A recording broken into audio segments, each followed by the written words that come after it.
Welcome to Highly Sensitive, Happily Married, the podcast that teaches you to not only have an easier marriage as a sensitive woman, but to have one that feels more amazing by the day. Where you'll hear relatable stories, love advice that works, and coaching on how to have a marriage where feeling upset and disconnected is a thing of the past, and where instead a sense of loving connection and even fun and lightness is the norm. I'm Hannah Brooks, highly sensitive person, love expert, and marriage coach, and I'm so happy to be on this journey with you. Hello, my friend, and welcome to episode 81. I'm so happy to be back here with you today. It feels like a little while since we last spoke. I actually was away out in Colorado and New Mexico with my middle son. It was such a special time. So amazing to be in such a vastly different landscape. So wide open and expansive and sort of, my impression is like sort of severe out there in the Rockies and in the sort of desert plains of northern New Mexico. And I'm still kind of like integrating and processing my experience out there, as is so normal for us highly sensitive people. Just really giving myself time to soak up that experience and also to like fully come back here to quote unquote regular life. It's taking me a little bit of time, but in a good way. Today we are going to talk about emotional intimacy. And I want to just start off by making sure you are aware that I am here for you. And the work that I do in this world is all about helping you have more emotional intimacy, having a great marriage, having a marriage you love being in. And of course, I do that through my podcast and my emails and all the things, but I really want to be clear that the best way to make deep, lasting, sustained, hugely positive change in your marriage is by coaching directly with me. That's how you're going to really implement everything that I teach and truly take it to the much deeper next level. And I want to remind you, or tell you for the first time if you don't always listen to the end of these podcasts, that I now offer the option for you and your partner to coach with me together. And I'm highly encouraging people to check out this option of mine, to talk with me on a free consultation, to find out if, the way that I work in my 9-month container with you and then additionally with your partner is a good fit for you and your marriage, and the work that you have and the work that your partner and you both have to make your marriage one you both love being in. So I encourage you to reach out, set up a consult with me. I will put the link to do so in the show notes, or you can head over to my website, which will give you clear instructions on how to set up that free consult. It's www.lifeisworthloving.com. All right, with no further ado, let's talk emotional intimacy. As highly sensitive people, I think I've noticed that one thing we just love is being in deep connection with our honey, right? Having that emotional intimacy, having that depth of connection. And I oftentimes sense and hear from people that they really want more of it in their marriage, right? Because again, we thrive on that stuff.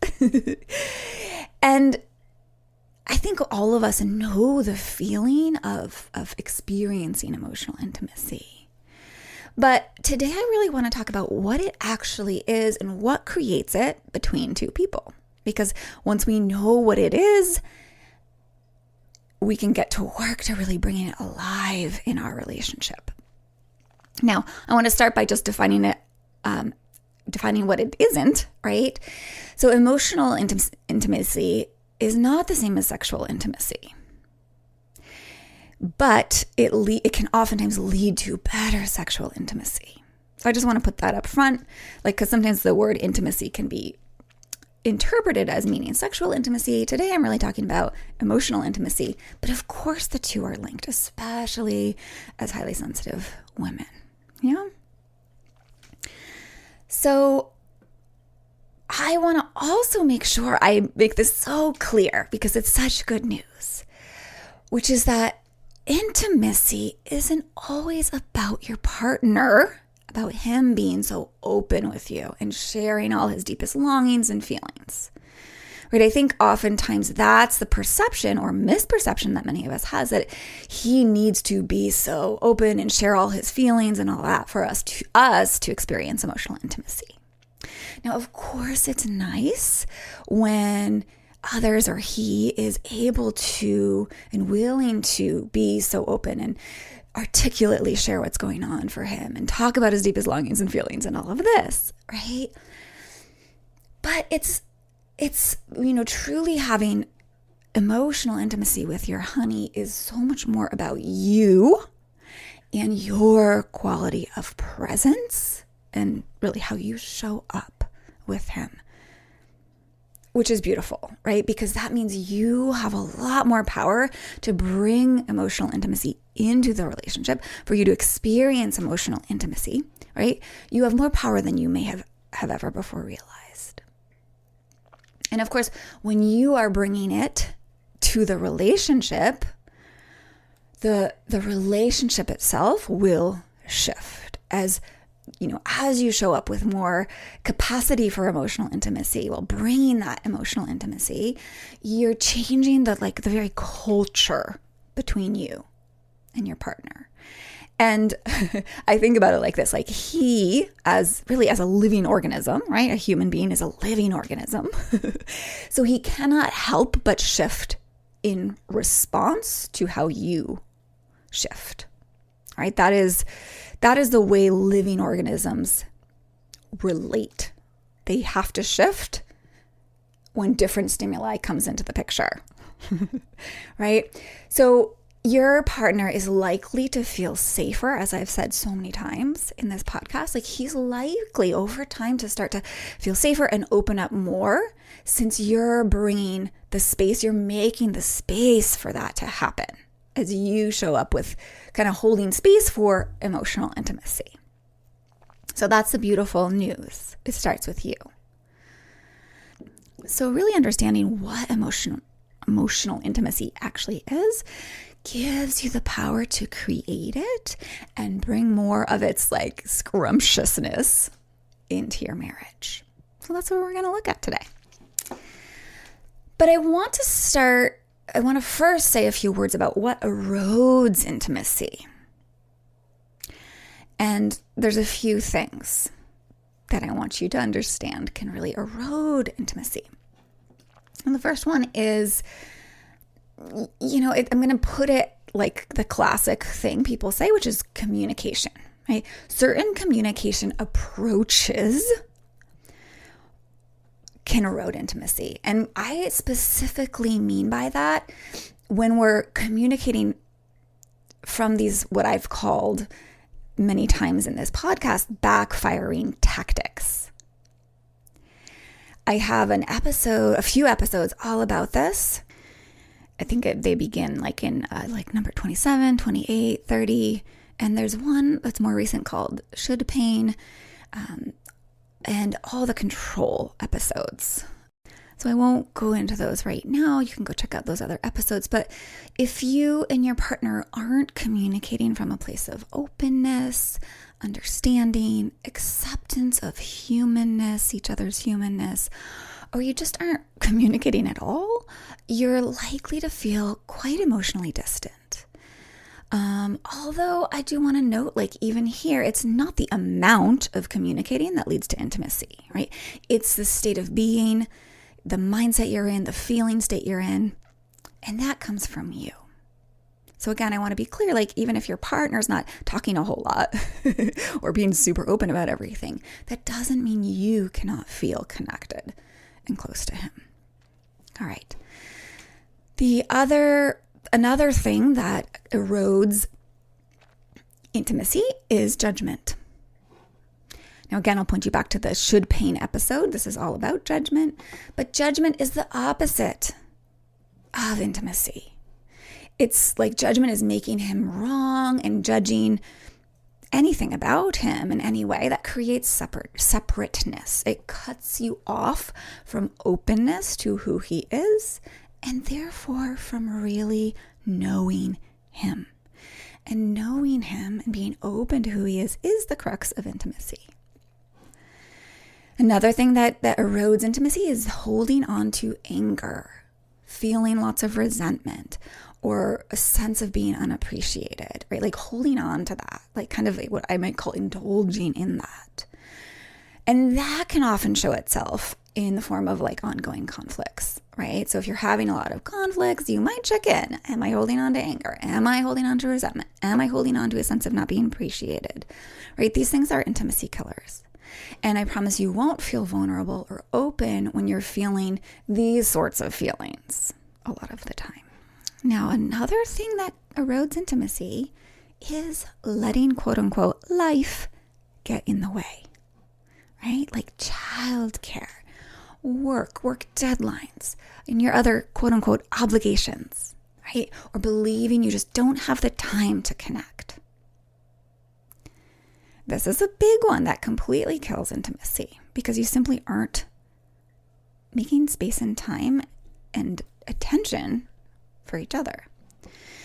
So my side note here is not a quick fix, but just a little note of encouragement is that you can create the time for each other.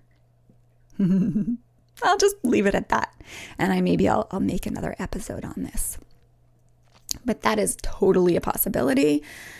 It depends on your priorities. All right. One more thing that I'll mention here about what erodes intimacy, which is baggage that we bring into the relationship. So this can be difficult childhood experiences, trauma, and behaviors that we might be modeling from our own parents, right? These things might be getting in the way of our capacity to build intimacy.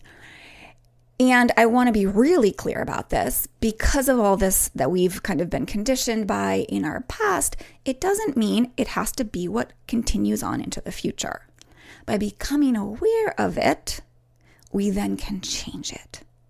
So you're not stuck with it and you can move beyond it so that you have the capacity to have incredible intimacy with your partner. And of course, this can sometimes be the place where getting professional support, like by someone like me, like a coach, can be the biggest ticket to moving beyond all that quote unquote baggage and stepping into having the loving, intimate relationship you really deserve. All right, so let's take a closer look now at what builds emotional intimacy, where it actually comes from. I'm going to say something kind of wild. It's going to be like, what for some of you?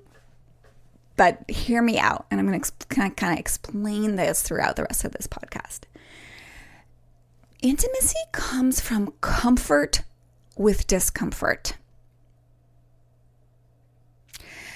Meaning, intimacy comes from a willingness to feel uncomfortable emotions.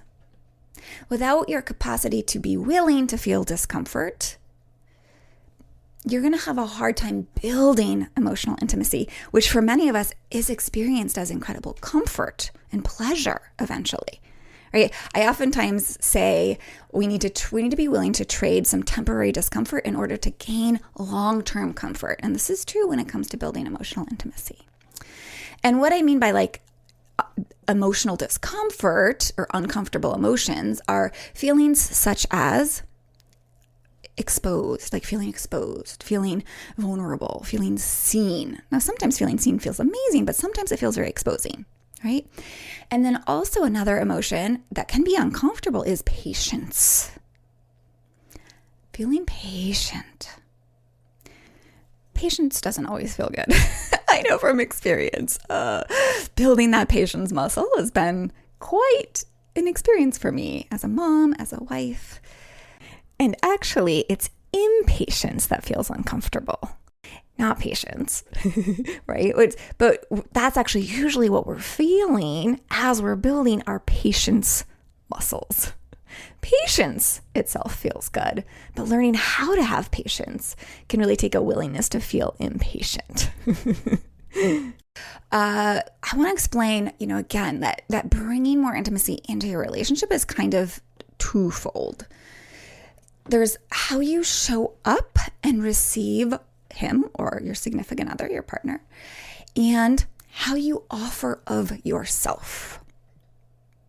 Now, both of these kind of modes, the receiving and the offering, or the receiving and the giving mode, can bring up discomfort, right? And can require a willingness to feel that discomfort.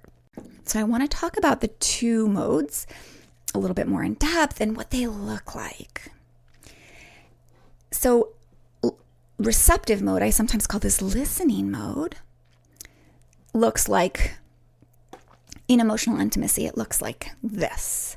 It looks like showing up with your honey with kind of an openness, with a genuine presence with your partner, right? So in these moments when you're really open and present with your partner, you're not judging him.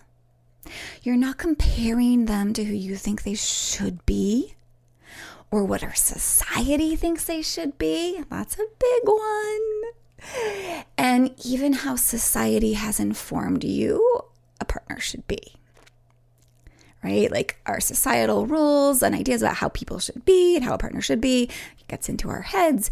And then we think that's how our partner should be. And then we're not present with them. We're instead like trying to like argue for him being the person we're told he should be, and we're no longer present. We're no longer with the real him. All right. So another way this receptive mode can look for creating emotional intimacy is really taking him in when you're together, when he's talking, when he's with you, when he's behaving, however he is being with you, right? And being curious. So taking him in, being curious without trying to fix, without trying to improve, without trying to change.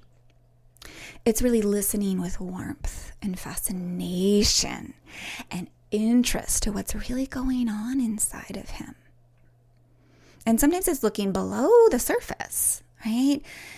And being open to seeing below what he's exactly saying or presenting to you. And I think as highly sensitive people, we truly have a beautiful capacity for this when we truly allow ourselves to go into that space of being present with and being curious about, right?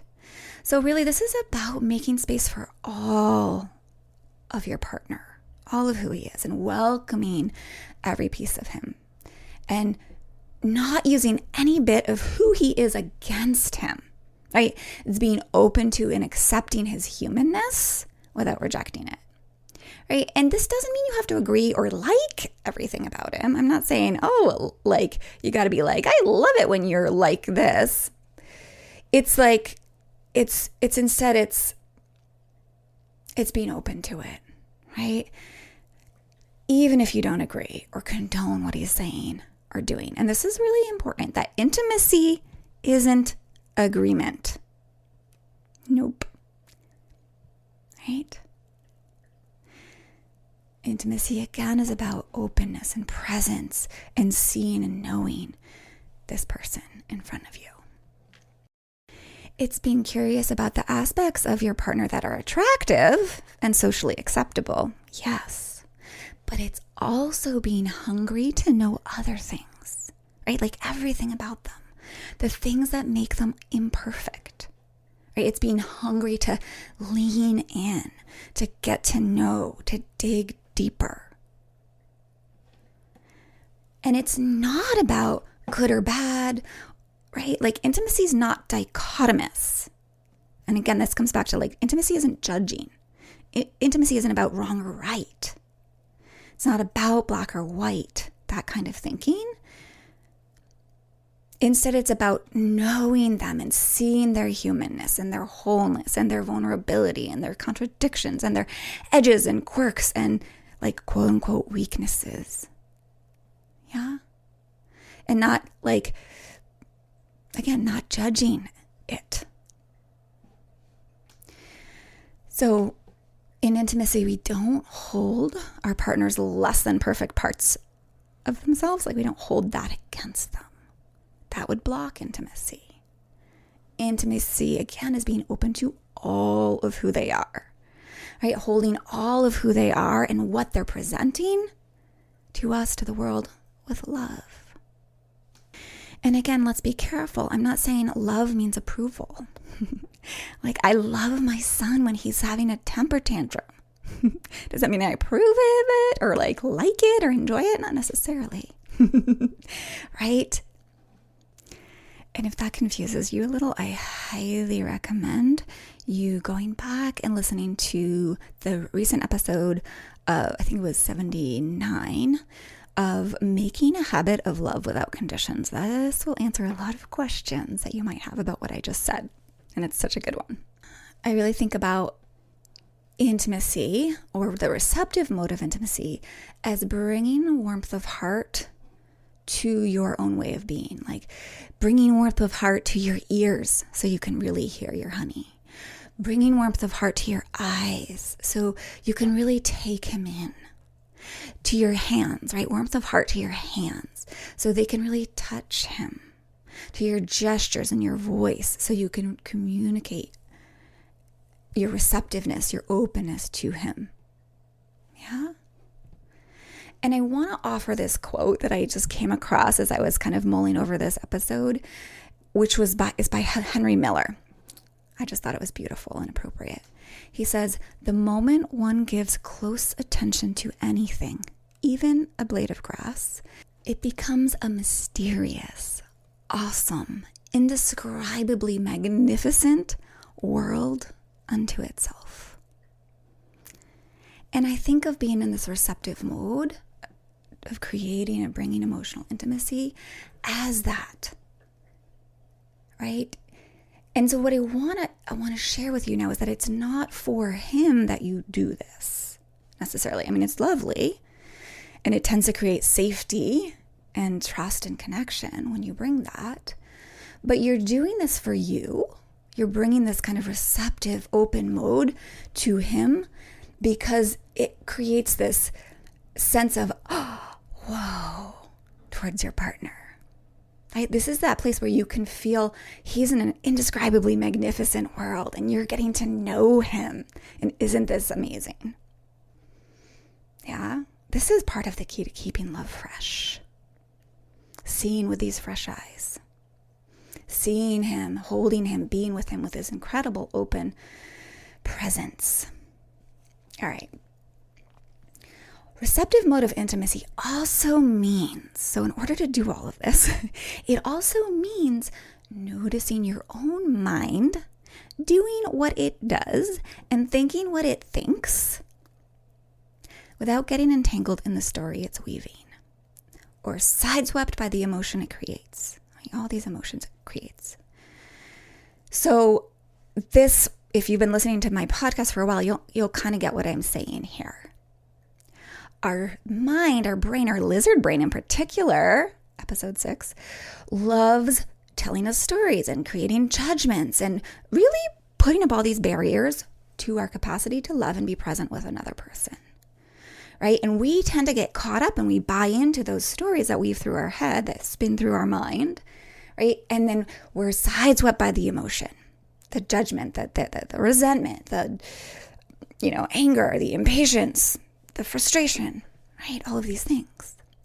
So for us to be present and in this amazing receptive mode with our honey, this intimacy mode, we need to be willing to see those thoughts and feelings, to look at them, to own them without buying into them. We also can learn how to allow them and let them move on through without letting them drive our behavior, without acting on them, which most often ends up creating more barriers to intimacy, creates separateness, creates disconnection, right? So as we work with that, our minds, and having this self-awareness, then we're able to kind of move that out of our way so we can truly see and hear and be with and ultimately love this real human in front of us. Yeah. So this can be the hardest part, like holding space for, not letting any urge to judge jump in, right? Not letting the urge to jump in and fix or change and improve him. Not letting any of that take hold, not buying into like when our mind's like, oh, you have to change this, right? This can be uncomfortable, especially when you're new at it. And this is one of the reasons I say, intimacy requires being willing to feel uncomfortable. And I think this is what I meant when I said patience, right? Because this isn't how we're conditioned to be. Being patient, holding space for another human, being non-judgmental with another. At first, this can feel very effortful. And even for a long time, it can, right? Staying in what I kind of call observation mode of yourself, right? Staying in curiosity and fascination and interest in. All of these things can be effortful and uncomfortable in their newness because they're not how we've been taught to be. But they are what bring us the kind of close intimacy that we really want. So I will be sharing a key to handling this kind of discomfort and any other discomfort that comes up as we are kind of creating intimacy with our honey. I'll share that in a minute.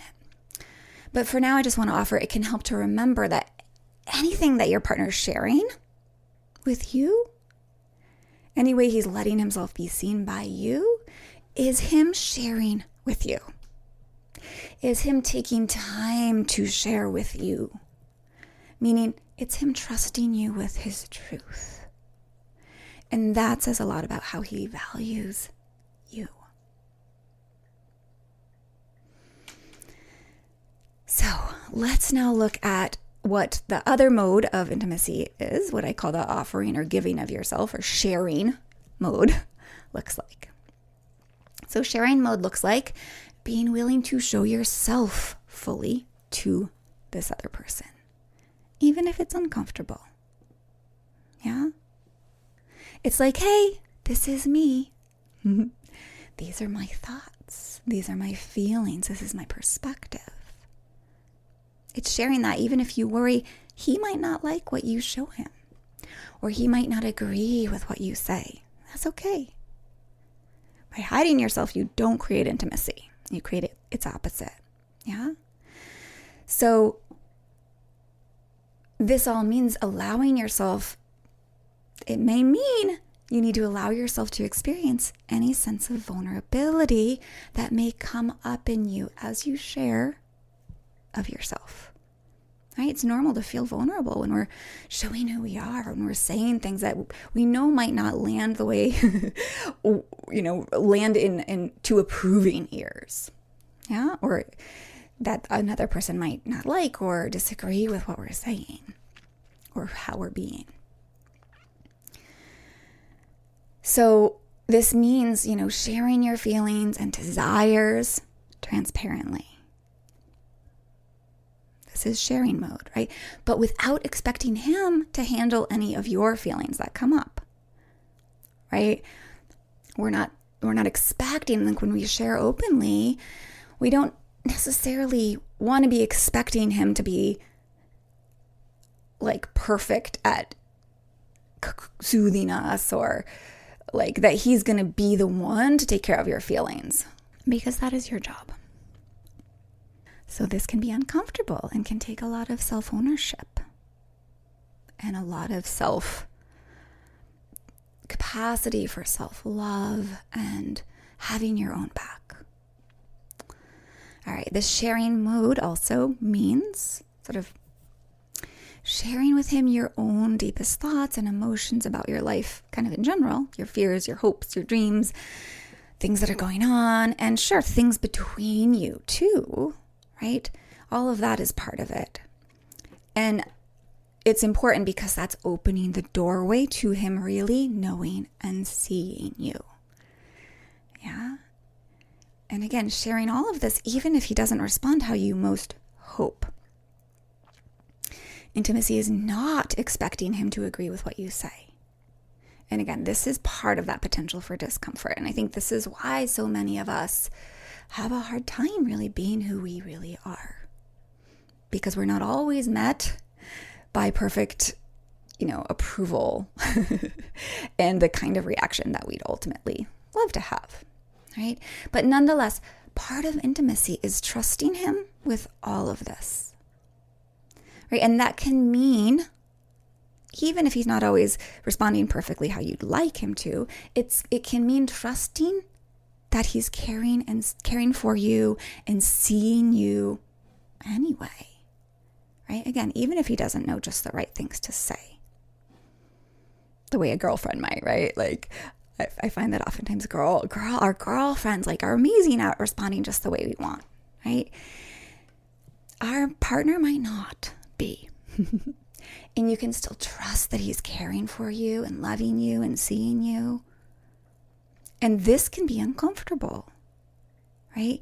At least when it's new to you, to trust that, right?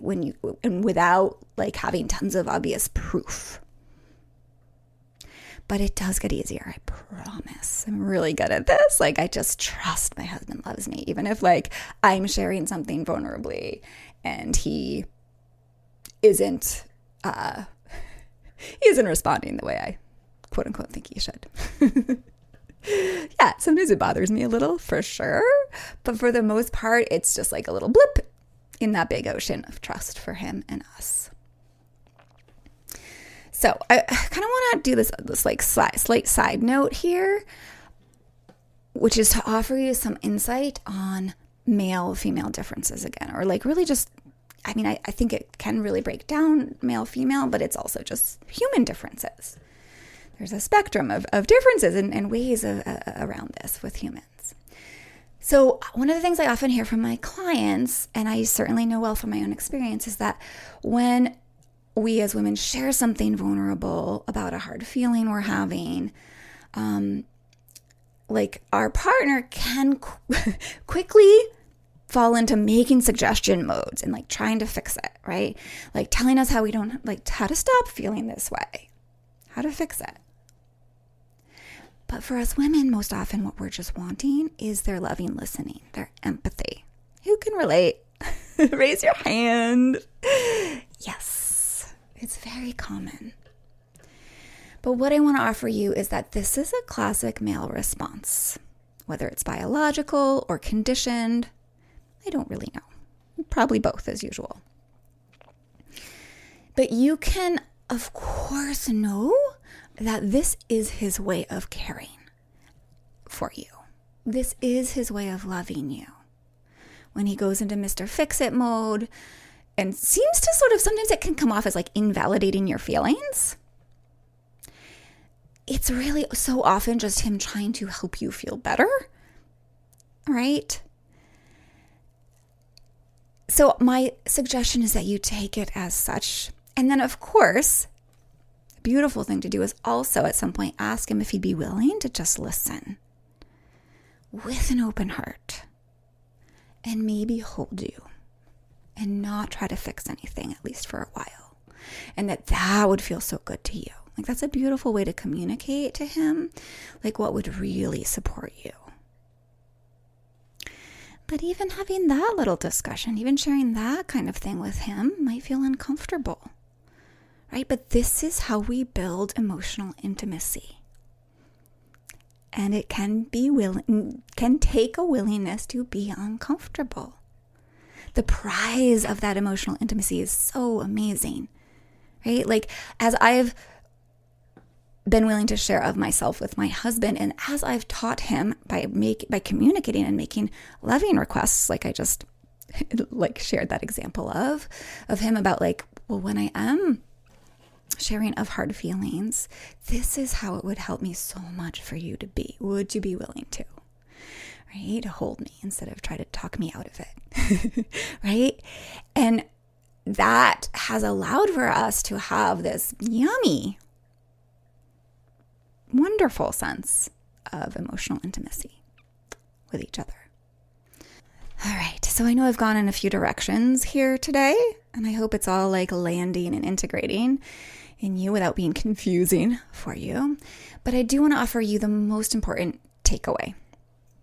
I think maybe it's the most important takeaway. You decide. The very best place to start bringing deeper, loving intimacy into your marriage is by practicing it within your own self. And what I mean by this is start by holding a loving, non-judgmental, warm-hearted space for the messiness of your own self. For the darkness in you, the judgments that arise in you, the doubts that your mind offers you, the fears that surface in you, the big emotions that rise up from within. Hold that kind of loving, non-judgmental space for all of the things that come up inside of yourself. Lean in, dig deep, really be hungry to get to know yourself and all your flavors and in all your socially acceptable and non-socially acceptable parts and all the ways your mind works, your vulnerabilities, your contradictions, your quirks, the things you're ashamed of, the judgments your brain offers. Like, just get to know, be hungry to get to know all of yourself, all of your humanness. Lean into it with fascination and curiosity and openness, and invite yourself towards more and more acceptance, more compassion, and more love for all of it, for all of those things, for all of who you are. This will truly make any discomfort more comfortable. It will allow you to be with and say yes to. That means be okay with, be at peace with all the uncomfortable feelings that actually bring you more intimacy with another human being. It's such beautiful practice ground for intimacy. Doing it there within yourself. Sometimes this is the hardest work, but when you're good at it, when you get good at it with your own self, you have no problem doing it for anyone else. Especially for someone, a man, a partner that you hold so dear in your heart. It'll be so much easier to do it for him. And when you can do this for him, you truly bring loving intimacy fully alive in your marriage. Another way of putting this is the relationship that you have with your own self determines the relationship you have with your partner. So again, if the intimacy in your marriage is not satisfying, you can change that now. You can change it forever. By changing your relationship with yourself, by unclogging all that's blocking you and keeping you from intimacy, and really learning to love on purpose, both yourself and your honey. It truly starts in yourself and overflows into the relationship. If you're ready to really make those changes in yourself and in your marriage, when you work directly with me, your marriage is going to be so much more connected, loving, and deeply supportively intimate for all the rest of your years to come. Begin making those changes right now by setting up your consult. Again, the link is in the show notes to do so, and also over at www.lifeisworthloving.com. Now, my wish for you is that even just listening to this podcast is inspiring you to start showing up with yourself and with your honey in a way that invites and brings in so much more of that emotional intimacy that you love. All right, my friends, be oh so well.